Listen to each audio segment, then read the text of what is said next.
आज 30 तारीख है तो उसके बारे में भी थोड़ी सी जानकारी आपको चाहिए होगी। हालांकि मैंने पहले स्पष्ट कर दिया था कि 30 तारीख का आपको अब इंतज़ार नहीं करना है। हम लोग अपने प्रयास में लगे हैं, मंत्री जी अभी आए नहीं हैं, मंत्री जी बाहर हैं और हम उस दिशा में प्रयास करते रहेंगे। लेकिन वो सभी प्रयास तभी तक जारी रह पाएंगे जब तक न्यायालय से कोई स्टे नहीं है। जैसे अभी है, अभी सरकार बढ़ना चाहे तो वो बढ़ सकती है, लेकिन जिस दिन न्यायालय से कोई स्टे हो गया उस दिन बाहर के सारे रास्ते, सारे प्रयास एक साथ बंद हो जाएंगे, क्योंकि सभी जो अधिकारी हैं और मंत्री जी सब ये कह देंगे कि न्यायालय से स्टे हो गया, अभी इस मामले में हम कुछ नहीं कर पाएंगे। तो हम सभी लोग उन परिस्थितियों पर चर्चा करने के लिए, साथ ही साथ जो प्रमुख विषय है आज की मीटिंग का, कि सिंगल बेंच में जिस हिसाब से करोड़ों रुपए आने के बाद दोनों टीमों के पास, उसमें मैं अपने आप को भी जोड़ रहा हूँ, दोनों टीमों के पास करोड़ों रुपए 6800 के भाई बहनों द्वारा दिए जाने के बाद भी जो परिणाम आया है और जिस ढंग से बहस हुई वहाँ पर कोर्ट में हमारी तरफ से, चाहे वो संदीप दीक्षित रहे हों, चाहे डॉक्टर एल.पी. मिश्रा रहे हों, जिस ढंग की वहाँ पे बहस हुई, सिर्फ खानापूर्ति की गई, क्यों की गई और आगे इस बात की क्या गारंटी है कि डबल बेंच में हमारे लिए चीज़ें अच्छी बनेंगी या हमारे लिए वही वकील और बेहतर करेंगे, इस बात की कोई गारंटी नहीं है। उन सभी मुद्दों पर चर्चा के लिए हम लोग इस मीटिंग के लिए यहाँ पर अपने उन सभी अगुवाकार जो अपने आप को कहते हैं, हालांकि हैं तो आम अभ्यर्थी, लेकिन जो अपने आप को नेता मानने लगे हैं आप लोगों के पैसे की वजह से, उन सभी का हम लोग यहाँ पे इंतज़ार कर रहे हैं कि वो लोग आएंगे, बैठ के एक आपसी सहमति से। अगर सबका उद्देश्य सिर्फ नौकरी है, सिर्फ नौकरी, और सबका उद्देश्य ये है कि 4 साल से जो हमारे लोग जो नौकरी में होने चाहिए थे, अगर वो आज तक बेरोजगार हैं तो उनके साथ कैसे जल्द से जल्द उनको जो है प्राथमिक विद्यालय में पहुंचाया जाए, उन सभी मुद्दों पर चर्चा के लिए हम लोग यहाँ पर उपस्थित हैं, इंतज़ार कर रहे हैं हम लोग। और हो सकता है कि तमाम लोग हमारे भाई दूर के रहने वाले हैं और वहाँ से उनको आने में टाइम लग रहा हो, तो हम लोग इंतज़ार कर रहे हैं कि वो लोग आ जाएंगे। तो हम लोग चर्चा की शुरुआत करेंगे और उनसे बात करके जो भी मीटिंग की अपडेट होगी या जो भी फैसले लिए जाएंगे। और एक जो जानकारी निकल के आ रही है वो ये है कि लोग जो है अब थोड़ा सा डिप्रेशन में आके उल्टा सीधा बोलना शुरू कर चुके हैं, क्योंकि उनको याची नहीं मिल रहे हैं। क्योंकि जो उन्होंने उम्मीद की थी कि मैं अकाउंट जारी करूंगा सबसे पहले या मैं अकाउंट जारी करूंगा सबसे पहले, तो मैं लोगों का आकलन बता रहा हूं, किसी ने सोचा 2000 याची मेरे साथ तुरंत जुड़ जाएंगे लो गुड़ांग के नाम पे, किसी ने सोचा हाई गुड़ांग के नाम पे मेरे साथ 4000 लोग जुड़ जाएंगे, किसी ने सोचा कि मेरे नाम पे कम से कम 6000 लोग जुड़ जाएंगे। वो सारे लोगों की गलतफहमी दूर हो गई है, तो वो बिल्कुल आपा हो चुके हैं। अब इस समय अनाप शनाप बोल रहे हैं लोगों से, फ़ोन पे और जो है सोशल मीडिया पे, लाइव में, व्हाट्सएप में लगातार अनाप शनाप बयानबाजी कर रहे हैं। उनकी 2 चिंताएं हैं। पहली चीज़ तो कि खाते में पैसा नहीं जा पा रहा है, दूसरी चीज़ जो उन्होंने उम्मीद की थी वो संख्या नहीं मिल पा रही है, और तीसरी सबसे महत्वपूर्ण बात कि 2-2 हज़ार रुपये लेकर लोगों को लूटने का प्लान बनाने वालों के साथ चिंता भी इस बात की हो गई है कि अगर ये लोग 1000 में लोगों को जोड़ देंगे और जिस हिसाब से हम लोगों की प्लानिंग है वो 4 बजे हम लोग जब सब लोग आ जाएंगे आपके साथ जुड़ के उसको शेयर करेंगे, तो उन सभी चीज़ों को उनको भनक लग चुकी है। तो वो अब इस बात के लिए परेशान है कि लूट के लिए तो कुछ बचेगा नहीं उनके पास, तो इसलिए अब किस ढंग से लोगों को बेवकूफ़ बनाया जाए उसके लिए तमाम तरह की एडिटेड चीज़ें चलाई जाएंगी, तमाम तरह के मिथ्या आरोप लगाए जाएंगे। हो सकता है कि किसी के जो है इसमें कोई बड़ी बात नहीं होगी कि किसी करेक्टर पे उंगली उठाई जाएगी, हो सकता है किसी का जो है गलत तरीके से कुछ चीज़ें वायरल की जाएं, तो तमाम तरीके पे सब उतर आए हैं, क्योंकि धंधा चौपट होता दिख रहा है। यहाँ सिर्फ एक बात है, मैं अभी भी लाइव में यही बोल रहा हूँ कि उत्तर कुंजी में जिन लोगों को लाभ मिलने की उम्मीद है उसमें मैं भी शामिल हूँ। उन लोगों के जारी किए गए अकाउंट में अगर आप 1 रुपये का सहयोग कर रहे हैं तो आप वही गलती दोहरा रहे हैं जो लोहा सिंह पटेल नाम से जो याचिका एक दाखिल की गई थी, जो हुआ उसको आप रिपीट करने की तैयारी फिर से कर रहे हैं। 2020 की याचिका 2023 में निस्तारित हुई है सिंगल बेंच की, और उस याचिका में कम से कम 20 सप्लीमेंट्री आशीष यादव भाई ने और सब लोगों ने मिलकर उसमें शामिल की, तब जाके वो याचिका स्टैंड हो पाई। इतनी याचिका जानबूझ के ऐसी डाली गई थी कि सांप भी ना मरे, सांप भी मर जाए और लाठी भी ना टूटे, इस ढंग से याचिका वो दाखिल की गई थी।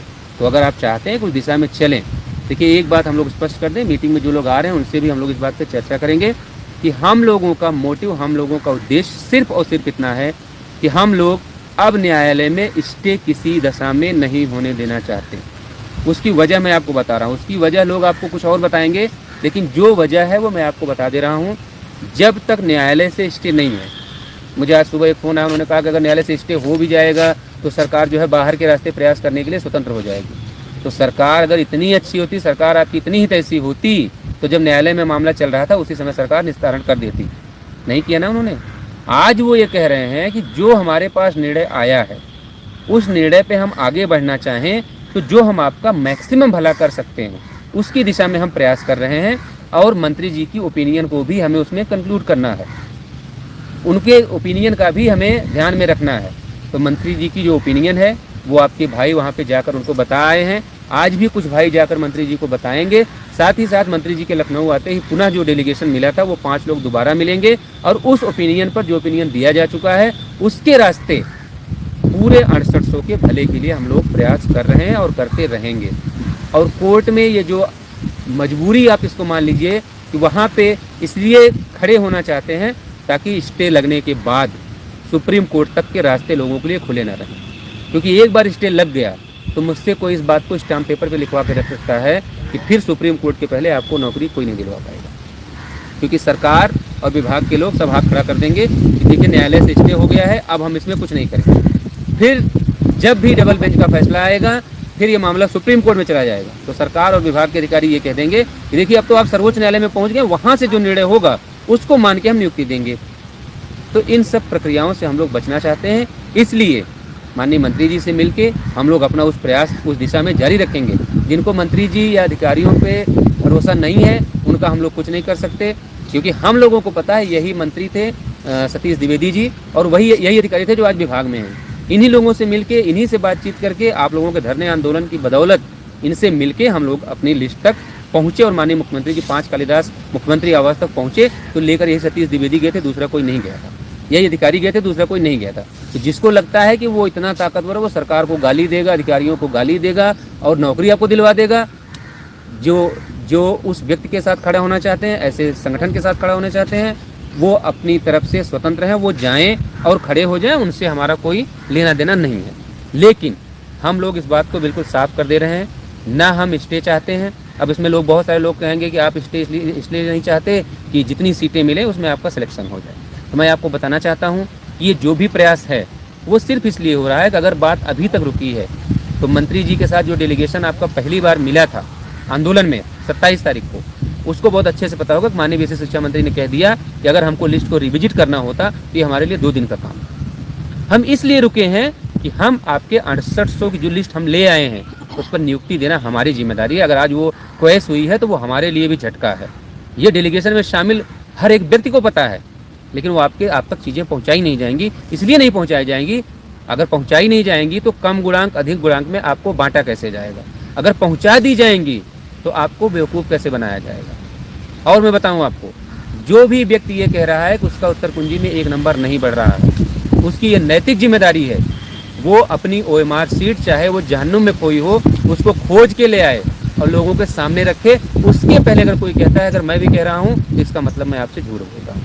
ये चाहे मैं हूँ चाहे जितने भी लोग हैं, अगर किसी का उत्तर कुंजी में, मैं इस बात को कैसे यकीन कर लूँ कि जिस व्यक्ति ने इलाहाबाद हाईकोर्ट में अपने नाम से उत्तर कुंजी पे पहली याचिका दाखिल की है, जिस व्यक्ति ने अभी हाल ही में जब प्रत्यावेदन भरवाए गए, जिस व्यक्ति ने प्रत्यावेदन भरा है, वो व्यक्ति ये कैसे कह सकता है सोशल मीडिया में लोगों के सामने आके कि मेरा जो है 1 नंबर नहीं बढ़ रहा है। इतना नैतिकता का पतन होना, इतना पतित काम करना मुझे लगता है कि समाज में सबसे घृणित काम होना चाहिए। और अगर ऐसा है तो पहली बात, आपको प्रत्यावेदन में दोबारा फॉर्म नहीं भरना चाहिए था जब 1 नंबर वालों का 1 नंबर बढ़ने के लिए फॉर्म भराया गया। और अगर उसके बाद भी अगर आपने जानबूझ के भरा है तो आपकी नैतिक जिम्मेदारी बनती है कि आपके लोगों तक एक अच्छा संदेश जाए कि आप नौकरी चाहते हैं। आप अपनी OMR सीट जहाँ भी कहीं खोई हो, अगर नहीं मिलती है तो आप PNP जाइए, वहाँ से निकलवाइए, उसकी आप मांगिए, ओरिजिनल मांगिए कि हमको कोर्ट में लगाना है। और उनसे आप कहिए नहीं मिलती तो आप कोर्ट, पहले सबसे पहले आप कोर्ट उसके लिए जाइए कि आपको अपना झूठ लोगों के सामने परोसना ना पड़े। अगर ये सच है तो उसको खोज के लाइए, क्योंकि जो बात आप लोगों को बता के लोगों को गुमराह करना चाहते हैं तो उसकी सच्चाई में लोगों को बता रहा हूँ। हकीकत यह है कि आपका 1 नंबर बढ़ रहा है और ये चुनौती है आपके लिए कि अगर नहीं बढ़ रहा है तो आप अपनी OMR सीट सार्वजनिक कर दीजिए। मैं सार्वजनिक रूप से आके लोगों से गलती मानूंगा कि हाँ गलती मेरी थी, मुझे नहीं कहना चाहिए था। लेकिन मैं जानता हूँ आप ऐसा नहीं कर पाएंगे क्योंकि आपका 1 नंबर बढ़ रहा है। और बहुत सारी बातें मैं इसलिए नहीं कहना चाहता कि मेरा एक चीज़ मानना है कि अगर आपने साथ रह के संघर्ष किया है तो जब भी कभी रास्ते अलग हों, चाहे जिस वजह से हों, तो जो संघर्ष आपने किया सदैव उसका सम्मान करना चाहिए। आपके संघर्ष को हम सभी लोग अप्रिशिएट करते हैं, उसको मानते हैं, लेकिन उसकी ये कीमत नहीं हो सकती कि उसकी वजह से 68 लोगों के साथ खिलवाड़ किया जाए, उनकी भावनाओं से खिला जाए और उनसे ये झूठ परोसा जाए कि मुझे 1 नंबर नहीं मिल रहा है। तो पहले तो आप इस बात को सामने ला के लोगों को MR शीट आप ला के रख दीजिए। दूसरी बात, अगर और कोई चीज़ आप कहना चाहते हो तो उसको भी आप साफ साफ आके लोगों के सामने बताइए। लोगों को कम गुणांक अधिक गुणांक में मत बांटिए। और दूसरी बात, धरने, आंदोलन, इन सब की चुनौती कोई मुझे नहीं देगा, क्योंकि जब लोग इस भर्ती में लखनऊ आए भी नहीं थे, तब तक हम लोगों ने बेसिक शिक्षा मंत्री को मजबूर करके उनके साथ बैठ के भी VIP गेस्ट हाउस में और जो है बापू भवन में उनके साथ वार्ता कर ली थी। तब तक हम लोग मुख्यमंत्री आवास का घेराव कर चुके थे, जब तक लोग लखनऊ आए भी नहीं थे, जब लोग चंदा मांग रहे थे, उस दौर में भी हम लोगों ने ये काम करके दिखाया है। तब कोई ये कहे कि विजय यादव चले जाएंगे तो 6800 में कोई लड़ने वाला नहीं बचेगा, तो ये लोगों की गलतफहमी है, गलतफहमी दूर कर लेनी चाहिए। पूरे सम्मान के साथ मैं सिर्फ इतना कहना चाहूँगा कि चूँकि हम सभी लोगों ने मिलकर एक साथ संघर्ष किया है, तमाम लोग ऐसे रहे जिनका नाम नहीं आया, जिन्होंने हमसे भी ज़्यादा मेहनत की, लेकिन इसकी कीमत ये नहीं होनी चाहिए कि आज हमारा लिस्ट में नाम आ गया तो हम ये झूठ बोल के लोगों को बांटने की कोशिश करें कि मेरा 1 नंबर नहीं बढ़ रहा। आप अगर इन सब चीज़ों में आगे बढ़ना चाहेंगे तो बहुत आसान सी चीज़ है। इलाहाबाद हाई कोर्ट में मुश्किल से मुझे 500, 600, बहुत लगेगा 1000 रुपये लगेगा, मैं वो पिटीशन की कॉपी निकाल के लोगों के सामने रख दूंगा, जिसमें आपने खुद के नाम से याचिका फाइल की है और अपने नंबर बढ़ाने की मांग की है, और उस क्वेश्चन को भी आपने शामिल किया है जिस क्वेश्चन में 1 नंबर सबको मिला है। तो आपको जो करना हो आप करें, आप स्वतंत्र हैं, आपके हर प्रयास स्वागत योग्य हैं, सराहनीय हैं, हम सब उसकी अपेक्षा करते हैं कि आप लड़ाई लड़ेंगे, लेकिन उसकी कीमत कतई ये नहीं होनी चाहिए कि आप लोगों तक झूठ परोसें और किसी के ऊपर। और ये बातें मैं सिर्फ इसलिए कह रहा हूँ कि आपने कुछ आरोप लगाए हैं मेरे ऊपर कि मैं ये चाहता हूँ कि लिस्ट रिविजिट हो जाए और मेरा हो जाए, बाकी किसी का हो ना हो। तो मुझे मजबूरी में बात कहनी पड़ रही है कि जिस दिशा में आप लोगों को गुमराह करके ये बात अपनी मनवाना चाहते हैं, लो गुणांक हाई गुणांक करके अपने साथ लोगों को जोड़ना चाहते हैं, तो पहले तो आपको ये प्रमाण देना चाहिए कि आप जिस लो गुणांक की बात करते हैं आप उसमें है ही नहीं। तो आप 65-55 की बात तो कर ही नहीं सकते तब तक जब तक आपकी MR शीट सोशल मीडिया पे ना आ जाए कि आपका नंबर नहीं बढ़ा है। आप अपनी बुकलेट सीरीज और MR शीट डालिए, सभी लोग देख लेंगे कि आप सच बोल रहे हैं। अब आप वो भी नहीं कर सकते तो आप हाई कोर्ट की पिटीशन की कॉपी, मैं तो कह रहा हूँ हो सकता है कोई निकाल भी ले, आपको लाइव सुन के जो आपने बोला है वो निकाल के कोई सार्वजनिक भी कर देगा।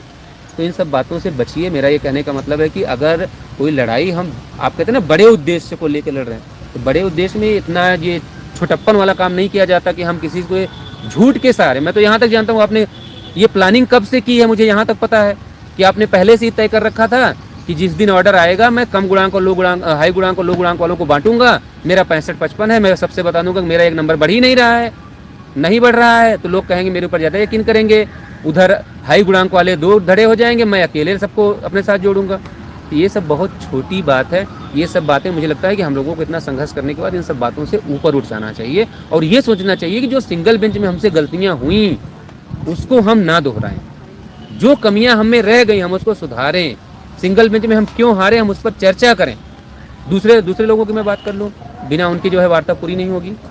आज वो लोग कह रहे हैं कि महेंद्र पाल में प्रेयर किसने डाली, तो मैं उन सबको बताना चाहता हूं कि किसी को ये नहीं पता था कि 6800 सीटें आएंगी कि 200 सीटें आएंगी कि 2000 आएंगी कि 18000 आएंगी। हाँ, ये काम हम लोगों ने नहीं किया कि 100 लोगों की पुड़िया बनाई हो और उसकी नियुक्ति के लिए हम लोगों ने किसी का इस्तेमाल किया हो। बस मैं इससे ज़्यादा नहीं कह सकता, मुझे सबकी गरिमा का ख्याल है। किसी का इस्तेमाल किया हो हम लोगों ने 100 लोगों की लिस्ट करवाने के लिए, इतने बिलो स्तर पे हम लोग नहीं गए। तो मैं आप सबसे कह रहा हूँ कि आप अपने स्तर पे लड़ाई लड़िए, चाहे जो भी हो। एक हमारा भाई है वो बैठा है बढ़िया अपना, कहाँ का है वो, चौरसिया बंधु कहाँ के हैं, कहाँ के, हाँ ठीक है, मऊ या जहाँ के भी हैं, एक वो बैठे हैं। उनको यहाँ तक नहीं पता है कि कोर्ट में किन शब्दावलियों का इस्तेमाल किन कामों के लिए होता है।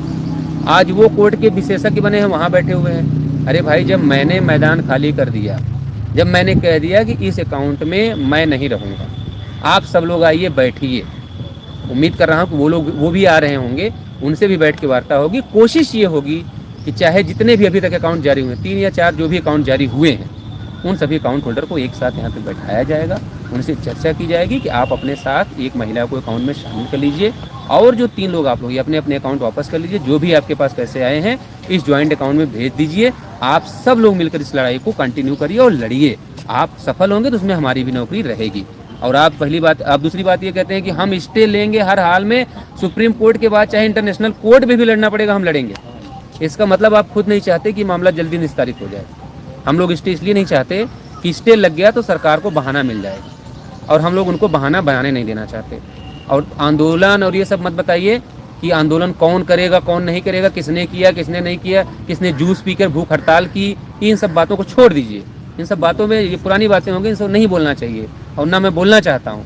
मैं सिर्फ इतना कहना चाहता हूँ, जिसको अपने सम्मान अपनी नौकरी की चिंता होगी वो लड़ लेगा। वो किसी का गुलाम नहीं है, किसी का रवादार नहीं है कि उसके सहारे ही कोई काम करेगा। अरे किसी ने हमको आपको उठा के पहली पंक्ति में बैठा दिया, इसका मतलब हम उनके ठेकेदार नहीं हो गए। हमको ये नहीं कह सकते कि बैठ जाओ नहीं तो तुमको जूते से मारेंगे, ये नहीं कह सकते, क्योंकि हो सकता है जिनको हम कह रहे हों वो हमसे काबिलियत में बहुत ज़्यादा हों, तो हम उनको ये बात नहीं बोल सकते। तो मैं उम्मीद कर रहा हूँ कि तमाम हमारे भाई जो है अभी आ रहे हैं, सब लोग दिखिए। हम लोगों की तरफ से जो कोशिश है वो ये है कि आज सब लोग यहाँ पे इकट्ठा हों और एक अकाउंट ऐसा खुले जिसमें एक महिला प्रतिनिधि हो।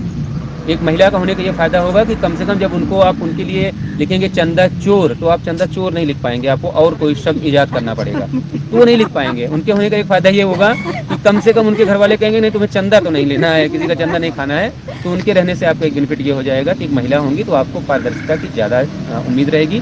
दूसरी बात, हमारे लोग कहते हैं ना कि हम समाज की लड़ाई लड़ रहे हैं। आप समाज की लड़ाई लड़ते हो तो ये क्यों भूल जाते हो कि शेड्यूल कास्ट के जो हमारे भाई संघर्ष कर रहे हैं उनके भी एक व्यक्ति का आप क्यों नहीं नाम रखते? इसलिए नहीं रखोगे आप क्योंकि आपको लगता है कि वो जाएंगे कहाँ, हमारे पास आएंगे। तो एक शेड्यूल कास्ट का हमारा भाई रहेगा। उसके अलावा एक व्यक्ति ऐसा हो जो बिल्कुल बॉटम गुणांक पे हो, जो 65-53 से जो शुरुआत हो, वो अगर मिले तो ठीक है, ना मिले यहाँ पे लखनऊ का लोकल, क्योंकि बहुत दूर, या तो भाई जो समय दे सके वो आदमी हो। इसके अलावा जो पिटिशन हमारी तरफ से जाए वो 65-53 वाले के नाम से ही फाइल हो। यानी उसके लिए हम लोगों ने अरुण गंगवार भाई जो डेलीगेशन का हिस्सा थे उनसे बातचीत करके हम लोग उनके नाम से पिटिशन एक अपनी यहाँ पे मूव करेंगे। और मैं आप सबसे बता देना चाहता हूँ कि इसमें सिर्फ मेरा इतना रोल रहेगा कि मैं जहाँ इन लोगों को, वकीलों के साथ जो भी मेरे पास अनुभव है, जो भी मैंने 2 साल में असफलता मिली है, तो बहुत ज़्यादा कह भी नहीं सकते, उसकी क्रेडिट भी नहीं ले सकते कि हाँ नहीं बहुत मैं जानकार आदमी हूँ। तो जो भी मेरे पास थोड़ा बहुत ज्ञान है उसको मैं लोगों के साथ जहां डेलीगेशन में जाएंगे वहां चला जाऊंगा। मिलते हैं नेक्स्ट वीडियो में ऐसी ऑथेंटिक ब्रेकिंग न्यूज के साथ। यदि आप हमारे चैनल पर नए हैं तो चैनल को लाइक शेयर एंड सब्सक्राइब करने के साथ साथ बेल आइकन को दबाना ना भूलें, जिससे कि आने वाले वीडियोस के नोटिफिकेशन आपको मिलते रहें। चैनल से रिलेटेड कोई सजेशन या सुझाव देना चाहते हैं तो कमेंट के माध्यम से बता सकते हैं।